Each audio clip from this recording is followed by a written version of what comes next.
Chilli powder అన్ని రకాల వంటలకు పచ్చళ్లకు సరైన chilli powder. No colour, no chemicals. Unfortunate incident అయిందని చెప్పాలి. ఎందుకంటే ఫ్లైట్ డ్యామేజ్తో పాటు, ఫ్లైట్లో ఉన్న లైఫ్స్తో పాటు కొలాటరల్ డ్యామేజ్ అంటాం దీన్ని. సో అంటే వేరే వాళ్ళు కూడా అసలు సంబంధం లేని వ్యక్తులు కూడా పాపం హాస్టల్లో ఉన్న మెడికోస్ వాళ్ళు కూడా చనిపోవడం జరిగింది. Very unexpected actually. సో ఒక విషయం ఏంటంటే పైలట్స్ అందరికీ కంపల్సరీగా ఉన్న బేసిక్ ట్రైనింగ్ ఎలా ఉంటుందంటే, నిజంగా ఒక ప్లేన్ని క్రాష్ ల్యాండింగ్ చేయాలి. క్రాష్ ల్యాండింగ్ అంటే అర్థం ఏంటంటే వీళ్ళ కంట్రోల్లో ఉంటుంది ఫ్లైట్, కాకపోతే ఎక్కడో చోటు దింపాలి దాన్ని. ల్యాండ్ కంట్రోల్లో ఉండదు, కానీ ఫ్లైట్ అట్లీస్ట్ ఒక 1% అనే వీళ్ళ కంట్రోల్లో ఉంటుంది. అప్పుడు ఏం చేస్తారంటే ఎక్కడో చోట, అంటే బేసిక్గా పెద్ద హైవేస్ కానీ, ఇప్పుడు ఓఆర్ఆర్ లాంటి రోడ్డు ఉందనుకోండి, ఓఆర్ఆర్ లాంటి రోడ్డు మీదకి వచ్చాక flight will have very good space ఉంటుంది. రెక్కలు అవి డ్యామేజ్ అయినా సరే అట్లీస్ట్ తక్కువ డ్యామేజ్తో దింపడానికి ఛాన్స్ ఉంటుంది. అంటే ఫ్లైట్ అనేది మొత్తం కంప్లీట్గా పగిలిపోవడం అదేం జరగదు. బిల్డింగ్స్ మీద ఎందుకు చేయరు అంటే, ఒకటి వీళ్ళు they have to save the lives of citizens also. And building మీద పడినప్పుడు ఫ్లైట్ పేలిపోవడానికి ఛాన్స్ ఎందుకు ఉంటుందంటే, డైరెక్ట్ అబ్స్ట్రాక్ట్ ఒక వస్తువు మీద పడినట్టు ఉంటుంది, అది రోడ్డు మీద ఉన్నట్టు కాదు. కాకపోతే ఒకసారి మనకి ఇప్పుడు వచ్చిన వీడియోస్ చూసి, ఎందుకంటే చాలామంది నార్మల్గా ఫ్లైట్ కిందకు పోతుందనే ఉద్దేశంతో వీడియోలు చేశారు. ఆ టేక్ ఆఫ్లోనే మీరు చూస్తే, టేక్ ఆఫ్ అయిన తర్వాత 2-3 స్టేజెస్ ఉంటాయి. సో ఫస్ట్ టేక్ ఆఫ్ ఒక హైట్కి వచ్చాక వీళ్ళు ఏం చేస్తారంటే గేర్ వేస్తారు. మీరు ఎప్పుడైనా ఫ్లైట్లో ఉన్నప్పుడు కూడా వాళ్ళు ఇట్లా ఒక 45 degrees మనకు వెనకాల తోక దగ్గర కూర్చుంటే ఇంకా ఈజీగా అర్థమవుద్ది మీకు. ఆ 45 degrees వెళ్ళి ఒక స్టేజ్కి వెళ్ళొద్ది, ఒక స్టేజ్కి వెళ్ళాక మళ్ళీ మామూలుగా చేస్తారు. ఇక్కడ మీకు ఏసీ ఆన్ అవుద్ది. అప్పటి వరకు ఈ పైకి వెళ్ళేంత వరకు మీకు ఏసీ కూడా ఆఫ్లో ఉంటుందండి. చాలామంది చాలా సఫికేటింగ్ ఉందండి, ఎందుకు ఏసీ లేదంటారు. ఇక్కడ కావాల్సిన ఎనర్జీ కోసం వాళ్ళు ఏసీ ఆపేస్తారు. మళ్ళీ కొంతసేపు ఇక్కడ బ్యాలెన్స్ అయ్యాక ఏసీ ఏమన్నా ఆన్ అయ్యాక మళ్ళీ ఇంకో స్టేజ్ పైకి వెళ్తారు. అప్పుడు మీరు మబ్బుల్లోంచి పైకి వెళ్ళడం చూస్తారు. అంటే మీరు ఎప్పుడైనా నెక్స్ట్ టైం ఫ్లైట్ వెళ్ళినప్పుడు you can observe all this. So ఇక్కడ మనం చూస్తే ఫస్ట్ స్టేజ్ ఈ 45 degree ఇంక్లైన్ ఎక్కేదంతోనే ఇట్ డిడ్ నాట్ హ్యాపెన్. అంటే అర్థం ఏంటి, నాకు తెలిసినంత వరకు నేను అబ్జర్వ్ చేసిన దాని ప్రకారం ఏంటంటే, అక్కడ థ్రస్ట్ అనేది రావాలి. థ్రస్ట్ అంటే ఏంటంటే పైకి తోసే ఒక ఫోర్స్. ఆ పైకి తోసే ఫోర్స్ కోసం గేర్ ఉంటుంది, థ్రస్ట్ గేర్ అని. ఆ థ్రస్ట్ గేర్ వేసినట్టున్నారు, కాకపోతే ఆ థ్రస్ట్ గేర్ ఎందుకు పనిచేయలేదో తెలియదు, కానీ అది కంప్లీట్గా ఆ గేర్లోకి వెళ్ళేసరికి పైలట్ యొక్క కంట్రోల్లో లేకుండా అది డైరెక్ట్గా ఇలా దిగింది. అది యాక్చువల్గా పైకి వెళ్ళాల్సినది కాస్త పారాబోలిక్గా కిందకి పడిపోయి it was like A direct ఏమంటే ఫ్రీ ఫాల్ అన్నట్టు. ఫ్రీ ఫాల్ అవుతున్న దాన్ని మీరు ఎక్కడ దింపాలి అనేదానికి మీ కంట్రోల్ ఉండదు. సో ఇప్పుడు నిజంగా అతని కంట్రోల్ ఉంటే, నిజంగా ఈ ఫ్లైట్ కనుక అట్లీస్ట్ ఒక 40 అంతస్తుల భవనానికి హైట్కి వెళ్ళి ఉంటే, he can see larger distance, ఎక్కువ దూరం కూడా కనిపిస్తుంది వాళ్ళకి. ఓహో అక్కడ కొంచెం జనాలు తక్కువ ఉన్నారు, ఇక్కడ ఓన్లీ చెట్లే ఉన్నాయన్న చోట వరకన్నా తీసుకెళ్ళి వదిలేస్తే అక్కడ డ్రాప్ చేసేవాళ్ళు. ఇది ఫ్రీ ఫాల్ అంటే మీరు పైనుంచి రాయిస్తున్నట్టు, అది ఎక్కడ పడుతుంది మీకు తెలియదు. కనీసం ఇలా ఇసురే ఛాన్స్ ఉన్నప్పుడు మీకు అది ఎక్కడ పడాలో డిసైడ్ చేసుకోవచ్చు. సో ఈ ఫ్రీ ఫాల్ లాగా కనిపించింది కాబట్టి నాకు తెలిసి పైలట్కి కూడా he did not have any control. కాబట్టి ఆ జనావాసం మీద పడుతుందో ఎక్కడ పడుతుందో ఎవరికీ తెలియదు. అంటే దట్ హ్యాపెండ్.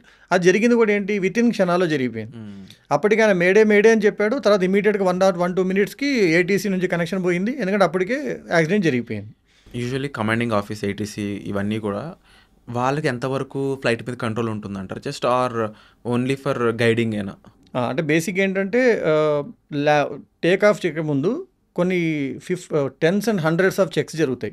మీరు చూసి ఉంటారు, రకరకాల వాళ్ళు యూనిఫామ్ వేసుకొచ్చి రకరకాల చెక్స్, పైలట్స్ కూడా కిందకి వెళ్ళి మళ్ళీ మొత్తం టైర్ ప్రెజర్ నుంచి అన్నీ కూడా చెక్ చేసుకుంటారు. ఇవన్నీ చెక్స్ చేసి గ్రౌండ్ స్టాఫ్ ఓకే చెప్పి ఏటీసీకి వెళ్ళాక దెన్ రన్వే క్లియరెన్స్ ఎప్పుడు ఇవ్వాలి, ఏ ఫ్లైట్స్ ల్యాండ్ అవుతున్నాయి, ఏ టైంకి రన్వేకి ఎక్కాలో ఏటీసీ చెప్తూ ఉంటుంది. ప్లస్ ఏటీసీ ఇంకో కమ్యూనికేషన్ ఏం చేస్తుందంటే, వీళ్ళకి క్లియర్గా కనిపించని టైంలో కూడా వాళ్ళు గైడ్ చేయగలుగుతారు, వాళ్ళకున్న రాడార్ దాంట్లో. So ATC is always mainly for communication and guiding. So flight ఒక్కోసారి ఫ్లైట్ ఏంటంటే కొన్ని చోట్లకి వెళ్ళి కమ్యూనికేషన్ మిస్ అవుద్ది. ఎక్కడ వరకు కమ్యూనికేషన్ ఉండిందో తెలిసి ఆ చుట్టుపక్కల ఫ్లైట్ ఏమైనా ఉందని వెతకడానికి కూడా లొకేట్ చేయడానికి పనికి వస్తుంది. యాక్చువల్గా మీరు చూసే మలేషియన్ ఎయిర్లైన్స్కి సంబంధించిన ఫ్లైట్ ఇప్పటికి కూడా ఒక విషయం విచిత్రమైన మిస్టరీ లాగా ఉండిపోయింది చాలా ఏళ్ళ వరకు. అది అక్కడికి వెళ్ళిందో తెలుసు కానీ దాని శకలాలు ఎక్కడా దొరకలేదని చెప్పి కొన్ని ఏళ్ల పాటు దాన్ని ఎత్తకడం జరిగింది. So ATC can guide you the location. And ఎప్పుడైనా వాళ్ళకి బాగా మంచి వాతావరణం లేకుండా, అసలు కనుచూపు మీరు ఏమీ కనిపించకుండా వెళ్తున్నప్పుడు వాళ్ళు బ్లైండ్గా వెళ్తున్నాను, ఏటీసీ మీరు ఏం చెప్తే ఫాలో అవుతాను అంటుంటారు. ఎందుకంటే వాళ్ళకి అన్నీ కూడా కనిపిస్తుంటాయి, ఏ ఫ్లైట్ ఎక్కడి నుంచి వస్తుంది ఏంటనేది. సో ఈ వెదర్ ఇన్ఫర్మేషన్ ఫుల్గా ఉంటుంది వాళ్ళకి, కంప్లీట్ జీపీఎస్ సంబంధించిన ఇన్ఫర్మేషన్ ఉంటుంది. సో నావిగేషన్కి అన్నిటికీ పనికి వస్తుంది. అండ్ ల్యాండింగ్ అవ్వాలన్నప్పుడు ఏటీసీ పర్మిషన్ లేకుండా ల్యాండ్ అవుతుంది, ఎందుకంటే రన్వే అంతా వాడి చేతిలో ఉంటుంది. అందుకు ఒక్కొక్కసారి మనకు రౌండ్ తిప్పుతూ ఉంటారు పైన, ఏటీసీ మాకు ల్యాండింగ్ పర్మిషన్ రాలేదు బిజీ ఎయిర్పోర్ట్స్లో. సో వీటన్నిటికీ ఏటీసీ పనిచేస్తుంది. అండ్ కమ్యూనికేషన్ ఏమున్నా సరే, సడన్గా నాకు గైడెన్స్ కావాలి, ఏం చేయాలంటారు అంటే ఇలా చేయండి, ఇక్కడ తిరగండి, మీకు నెక్స్ట్ ఎయిర్పోర్ట్ బెస్ట్ ఏది అని చెప్పడానికి పనికొస్తుంది. అది తప్ప ఫ్లైట్ మీద డైరెక్ట్ కంట్రోల్ అయితే వీళ్ళకు ఉండదు. అండ్ ముఖ్యంగా ఈ ఫ్లైట్కి సంబంధించి జనరల్గా ఈ జాయ్స్టిక్ ఏదైతే వాళ్ళ హ్యాండ్లో ఉంటుందో, అండ్ జనాలు అడిగే క్వశ్చన్, ల్యాండింగ్ వరకు కూడా ఆయనకి పాసిబిలిటీ లేదా లైక్ తప్పించడానికి? ఎందుకంటే కొంతమంది ఏం చెప్తున్నారంటే ఆ మెడికల్ కాలేజ్ హాస్టల్ పక్కన చాలా స్పేస్ ఉందని చెప్తా ఉన్నారు. వీ డోంట్ నో, మనం చూసింది మనకు తెలియదు. బట్ ఒక ఆస్పెక్ట్ తీసుకున్నట్లయితే ఒక పర్సెప్షన్లో ఆ హ్యాండ్లింగ్ కూడా వాళ్ళ చేతిలో ఉండదంటారా అలాంటి సమయంలో? అంటే నిజంగా అతనికి ఆ డైరెక్షనల్ మాన్యువరింగ్ అంటాం దాన్ని. మాన్యువరింగ్ అంటే తిప్పడం. సో ఆ మేనవరబిలిటీ కనుక తనకు ఉంటే అంత ఎక్స్పీరియన్స్ ఉన్న పైలట్ కంపల్సరీగా కనీసం ఇట్లా పక్కకని తీసుకెళ్ళిపోయి ట్రై చేసేవాడు. అప్పుడు బిల్డింగ్ సేఫ్ అయ్యేది. అంటే అన్ని రకాల పాసిబిలిటీస్ కూడా లేవు అంటే కంప్లీట్లీ ఇంత పెద్ద మిషన్ ఫెయిల్యూరా అని క్వశ్చన్ కూడా వస్తుంది. అది అందుకే మనం యాక్చువల్గా ఏంటంటే ఈ మెషిన్ ఫెయిల్యూర్ ఎంత తీవ్రంగా జరిగింది, దేనివల్ల జరిగింది అనేది కంపల్సరీగా ఇన్వెస్టిగేషన్ డీప్గా చేస్తా తెలిసి అంత ఈజీగా వదిలిపెట్టారులేండి. ఎందుకంటే చాలా సీరియస్గానే తీసుకుంది గవర్నమెంట్ కూడా. అంటే ఎందుకంటే ఇండియన్ ఏవియేషన్ హిస్టరీలో వన్ ఆఫ్ ద బిగ్గెస్ట్ మిస్హ్యాప్స్ ఇది యాక్చువల్గా. ఈ మిస్హ్యాప్నింగ్లో మెయిన్గా flight pilot complete miss guidance జరిగిందా అని కూడా కొంతమంది చెప్తా ఉన్నారు, అడుగుతున్నారు బేసిక్.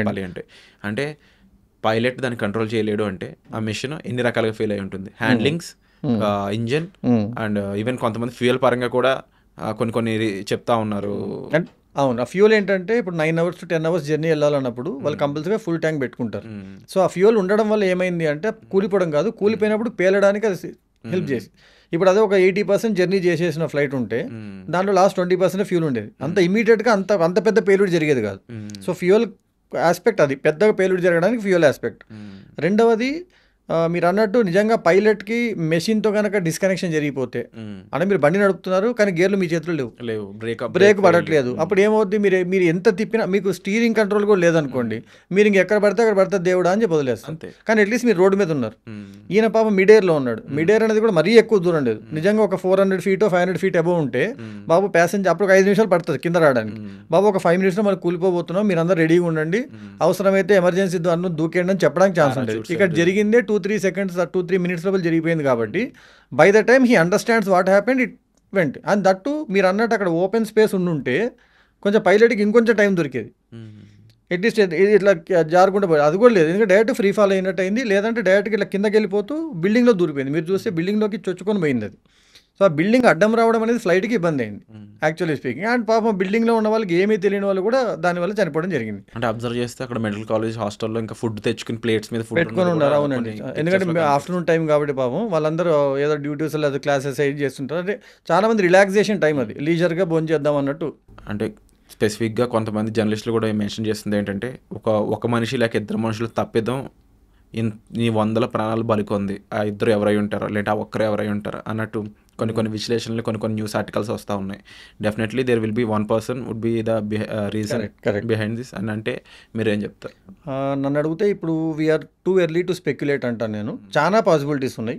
ఎందుకు మీరు అన్నట్టు చాలా పాసిబిలిటీ అంటే మెషిన్ ఫెయిల్యూర్ అవుతే ఆ మెషిన్ ఫెయిల్యూర్ అవ్వడానికి కారణం ఏంటి, బ్యాక్ ఎండ్ ఆ ఫెయిల్యూర్ ఉన్న ఇంతకుముందు ఇబ్బంది ఉన్న ఫ్లైట్ని మళ్ళీ ఓకే చేసిన ఇంజనీర్లా, లేదు వాళ్ళు ప్రాపర్గా చెక్ చేసి ఓకే చేశారా లేదా అని చెక్ చేయకుండా ఓకే చేసిన ఎయిర్ ఇండియా ఎంప్లాయీసా, లేదు వీళ్ళు చెప్పిన దాన్ని ఓకే చేసిన గవర్నమెంట్ అథారిటీసా, లేదు ఇవన్నీ అప్పుడు బరావనే ఉంది. తర్వాత నెక్స్ట్ 3 months మళ్ళీ ఫ్లైట్ ఎగిరింది. ఆ టైంలో ఏమన్నా ప్రాబ్లమ్స్ వచ్చినా గమనించని గ్రౌండ్ స్టాఫా, లేదు ఆ రోజు ఎగిరే ముందు ఏమైనా గ్రౌండ్ స్టాఫ్ ఏమైనా చిన్న పొరపాటు ఏమైనా చేశాడా, ఎందుకంటే ప్రతి చెక్ చేసినప్పుడు చూస్తారు ఏమైనా పొరపాటు చేశారా.